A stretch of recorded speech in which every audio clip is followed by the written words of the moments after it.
हे बघा, हे आहे आमचं घर आणि हे आहे माझ्या चुलत सासऱ्यांचं घर. आणि माझं घर दाखवते मी तुम्हाला. तुम्हाला तर सांगितलं होतं मला सासू सासरे नाही आहेत म्हणून. हे बघा, आम्ही इथे राहत नाही तर या घरामध्ये शेळ्या जनावर बांधून हे असं केलेलं आहे.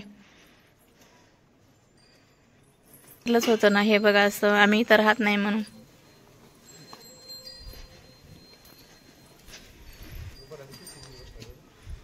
हे बघा असं आहे. माझे सासू सासरे गेल्यापासून इथे कोणीच नाहीये. हे असं आहे वातावरण आमच्या इकडचं.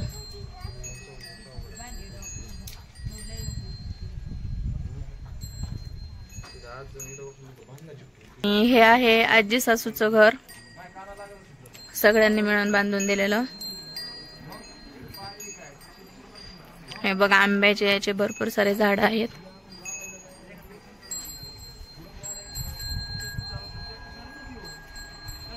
इकडे शेत आहे, शेतामध्येच घर आहेत आमचे. तर खरंच मी तुम्हाला बोलले होते की माझे सख्खे सासू सासरे नाही आहेत, हे चुलत आहेत. तर खरंच हे चुलत आहेत, सख्खे नाही आहेत मला. आणि प्रॉब्लेम असा झाला की मी एका व्हिडिओमध्ये सांगितलं होतं की मला सख्खे सासू सासरे नाहीत, माझ्या वडिला म्हणजे माझ्या मिस्टरांना आई वडील नाहीयेत. तर इथं सगळे असं बोलायला लागले की तू सांगते की आम्हाला कुणीच नाही. तर हो, खरंच. तर खरंच म्हणजे सख्खे सासू सासरे नसले नाही. बघा माझ्या घराची अवस्था कशी आहे, इथे राहत नाहीये. तर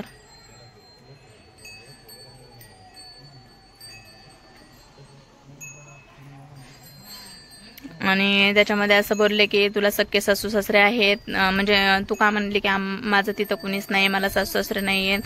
तर हो, मी असं बोलून गेली की माझ्या नवऱ्याला कुणी नाहीये. पण मी असं त्या व्हिडिओमध्ये नीट बघा, व्हिडिओमध्ये असं नाही म्हणलं की माझ्या नवऱ्याला चुलता चुलती पण नाही आहेत. पण कसं असते ना, जेवढं की आपले आई वडील असते तेवढं कुणी नसते, तेवढा जीव कोणी नाही लावत आहे.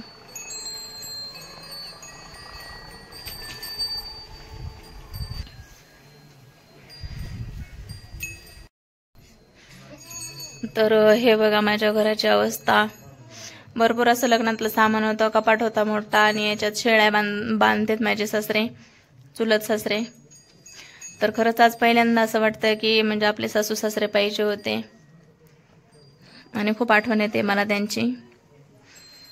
आम्ही इकडे येत पण नाही येत कधी, कारण त्या दिवशी तर बोलले ना मी गावाच्या जवळून गेले पण इकडे आले नाही. कारण की कसं असतं, जिथे आपल्या सासू सासरे नाही तिथे येऊन काय करायचंय.